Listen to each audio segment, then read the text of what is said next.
125 crore mobile phone user हैं, जिसमें से 90% प्रीपेड प्लान के यूजर हैं। सर, आज मैं प्रीपेड प्लान के जो मोबाइल यूजर्स हैं उनकी ओर से दो समस्याएं उठाना चाहता हूं। सर, पहली समस्या है कि रिचार्ज खत्म होने के बाद आउटगोइंग के साथ साथ इनकमिंग कॉल का भी बंद होना। सर, जब प्रीपेड प्लान एक्सपायर होता है या मोबाइल रिचार्ज की वैलिडिटी खत्म होती है तो आपकी आवाज बंद कर दी जाती है। फोन मेरा, सिम कार्ड मेरा, नंबर मेरा, तो सर रिचार्ज खत्म होने के बाद आउटगोइंग कॉल बंद होना समझ आता है, लेकिन इनकमिंग कॉल बंद होना सरासर मनमानी है। सर, हमारा मोबाइल नंबर आज हमारी डिजिटल पहचान बन चुका है। एसेंशियल कम्युनिकेशन जैसे कि UPI payment, banking OTP, train ticket OTP, PAN Aadhaar authentication, interview का कॉल, हॉस्पिटल का कॉल, मां बाप का गांव से कॉल, तमाम चीजें इनकमिंग कॉल और इनकमिंग एसएमएस से आती है, और वो इसलिए बंद कर दिया जाता है कि इंसान एक रिचार्ज कराना भूल गया। सर, इनकमिंग कॉल बंद करना is not stopping of a service, ये हमारे राइट टू कम्युनिकेशन को स्टॉप करने जैसा है। सर, जैसे आपका आधार कार्ड इसलिए एक्सपायर नहीं हो जाता कि आपने डिटेल अपडेट नहीं करी, या आपका बैंक का खाता इसलिए बंद नहीं हो जाता कि आपने मंथली डिपॉजिट जमा नहीं किया, या आपका वोटर आईडी इसलिए सस्पेंड नहीं हो जाता कि आप एक चुनाव में वोट डालना भूल गए, ठीक उसी तरह आपका मोबाइल नंबर इसलिए सस्पेंड और डीएक्टिवेट नहीं होना चाहिए कि आप एक रिचार्ज भूल गए। सर, मैं सदन में फ्री आउटगोइंग की मांग नहीं कर रहा, फ्री डेटा की मांग नहीं कर रहा, लेकिन इनकमिंग कॉल फैसिलिटी की गारंटी होनी चाहिए। मेरी 3 स्पेसिफिक मांग है। पहली, प्रीपेड मोबाइल कनेक्शन में इनकमिंग कॉल और इनकमिंग एसएमएस कम से कम 1 साल तक कंटिन्यू रहे, चलता रहे from the date of the last recharge, ताकि एसेंशियल कम्युनिकेशन चलती रहे।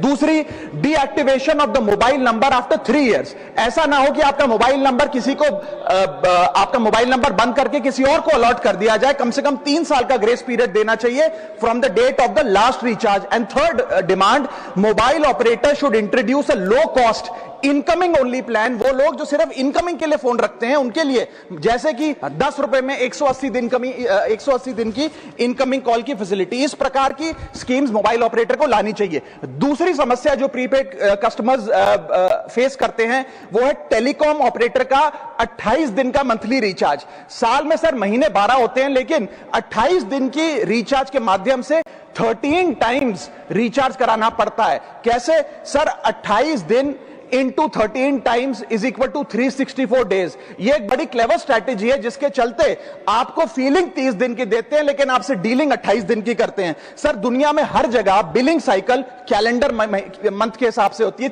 30 या 31 दिन।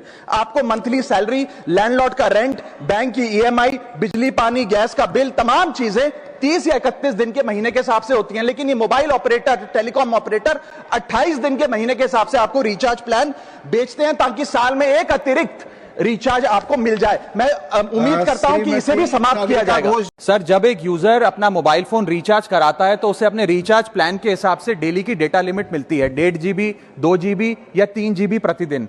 लेकिन ये डेली की डेटा लिमिट जो होती है रात 12 बजे समाप्त हो जाती है, जैसे ही दिन खत्म होता है, और ये अनयूज डेटा जो है ये फोरफिट हो जाता है, ये अगले दिन रोल ओवर या नेक्स्ट डे कैरी फॉरवर्ड नहीं होता है। कंज्यूमर से पैसा तो पूरे डेटा का लिया जाता है, लेकिन ये अनयूज डेटा, जो बचा हुआ डेटा होता है, ये एक्सपायर हो जाता है जैसे दिन समाप्त होता है। सर, फर्ज करिए कि महीने की शुरुआत में आपने अपनी गाड़ी में 20 लीटर पेट्रोल भरवाया, महीने के अंत तक 15 लीटर पेट्रोल कंज्यूम हो गया, 5 लीटर बच गया, तो क्या महीने के अंत पे पेट्रोल पंप वाला आकर आपको कहता है कि 5 लीटर पेट्रोल वापस कर दो क्योंकि उसकी वैलिडिटी समाप्त हो गई? नहीं, क्योंकि आपने पैसा पूरे 20 लीटर का दिया है। ठीक इसी तरह जितने डेटा का पैसा हमसे लिया जाता है उतना डेटा हमें यूज करने दिया जाए, वो एक्सपायर ना हो। ये हमारे मेहनत के पैसे से खरीदा गया डेटा है। और सर, चालाकी देखिए, आजकल के रिचार्ज प्लान्स में डेली की डेटा लिमिट होती है, मंथली की डेटा लिमिट नहीं होती, क्योंकि मंथली की डेटा लिमिट के अंदर मैक्सिमम डेटा की खपत का कंज्यूम करने की प्रोबेबिलिटी यानी कि संभावना ज्यादा होती है। एक महीने के भीतर, या मान लीजिए 4-7 दिन कोई व्यक्ति व्यस्त है या बीमार है,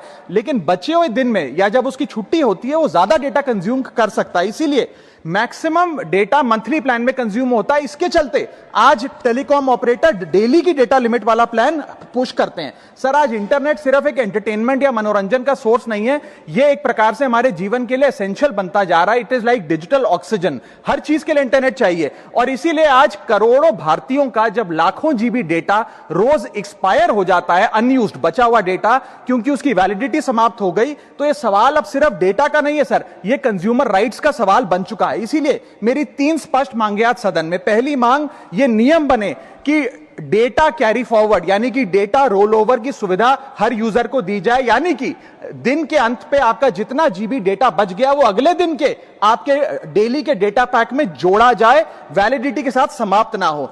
दूसरा पॉइंट, अगर महीने के अंत में काफी बड़ी मात्रा में आपका डेटा एक्यूमुलेट अगर हो जाता है, बच जाता है, तो यूजर को ऑप्शन दिया जाए कि इस डेटा की वैल्यू का एडजस्टमेंट वो अपने रिचार्ज प्लान के अगेंस्ट कर सके, यानी कि अगले महीने वो जितने वैल्यू की रिचार्ज कराता है उसमें से छूट मिले, डिस्काउंट मिले अनयूज डेटा की मार्केट वैल्यू के अनुसार। जैसे कि बिजली की खपत आप जितनी करते हैं, जितने यूनिट, उतना ही पैसा भरते हैं, ठीक उसी तरह जितने जीबी डेटा कंज्यूम करें उतना ही पैसा वसूला जाए, उससे ज्यादा ना वसूला जाए। और थर्ड नियम जो बनना चाहिए वो ये है कि अनयूज डेटा को आपका डिजिटल एसेट माना जाए, और जिस प्रकार से हम पैसा ट्रांसफर कर सकते हैं, डेटा ट्रांसफर अलाउड होना चाहिए। यानी कि यदि आज मेरा कुछ बचा हुआ डेटा है डेली पैक के अनुसार, मैं अपना बचा हुआ 1-1.5 जीबी अपने परिवार वालों को ट्रांसफर कर सकूं।